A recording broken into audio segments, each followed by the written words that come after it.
everybody, Laura here. In this lesson, we're talking about camouflaging our die cuts. This is the card we're going to be creating today, and it's very similar to this one, which I just recently made for the latest release.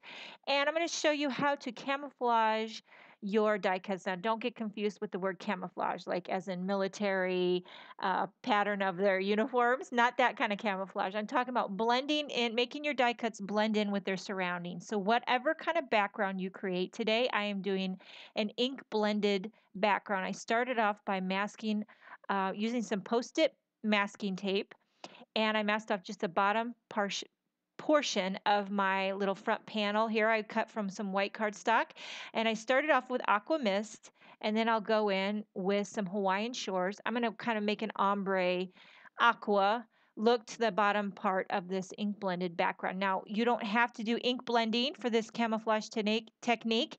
You can use all kinds of stamps, whether you want to do stripes or polka dots, or just the sky's the limit for whatever kind of background you want to make. That's the first thing you have to do is create your background. Now, to make this even darker, I'm going in with some tropical teal. And the other card I used before, I think I did Harvest Gold, Summer Sunrise, and Berry Sorbet. And today I wanted to go more into the blues. And a lot of people ask, how do you get your ink blending so smooth? Well, you can see here that it takes a lot of elbow grease, a lot of effort. You got to start light and work your way to the dark. Okay, so once you get that all finished, line up your die cut where you want it to go. And I'm going to add a little bit of Post-it tape to hold that down. I'm going to die cut that right into that ink blended panel that I just did. See how I die cut that right into there?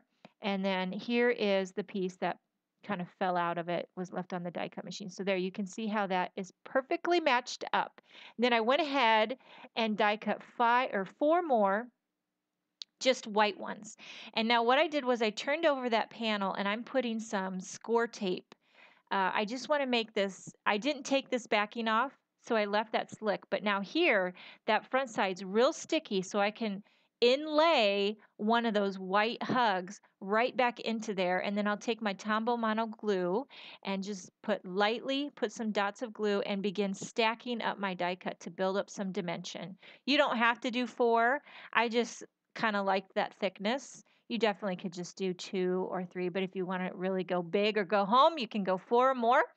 And then when you're all finished stacking up your white die cuts, then you're going to add your one that's been ink blended, and you can see here how it matches up absolutely perfect. And I kind of made it pop out into the white, so it's like half of it's camouflaged and half of it's into the white, but this is the way that you camouflage your die cut. So now I'm just going to finish this card off by adding a little white embossed sentiment. I'm stamping. This is a coordinating sentiment from that Big Hugs stamp set.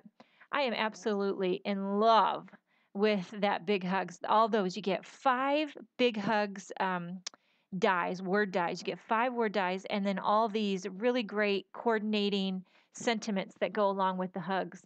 Okay, so now I'm just adding a bunch of foam tape to the back of that panel, and I will pop that up on just a standard size white card base.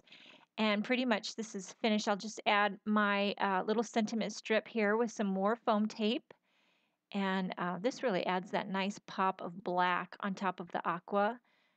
I'm into sentiment strips. If you haven't noticed, I almost add sentiment strips on everything I do, with foam tape, of course. And then once I get that adhered, I'll stamp just the sending on top of the hugs. I'm stamping that in some black ink. So it says sending hugs to let you know I'm here for you. And then just to finish it off, a little something something, I added 3 different sizes of sparkling clear sequins.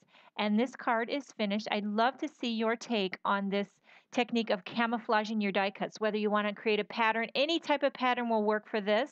And then just die cut it right into there and then pop it up with some dimension and give it a try. Have fun with it, and I'll see you next time.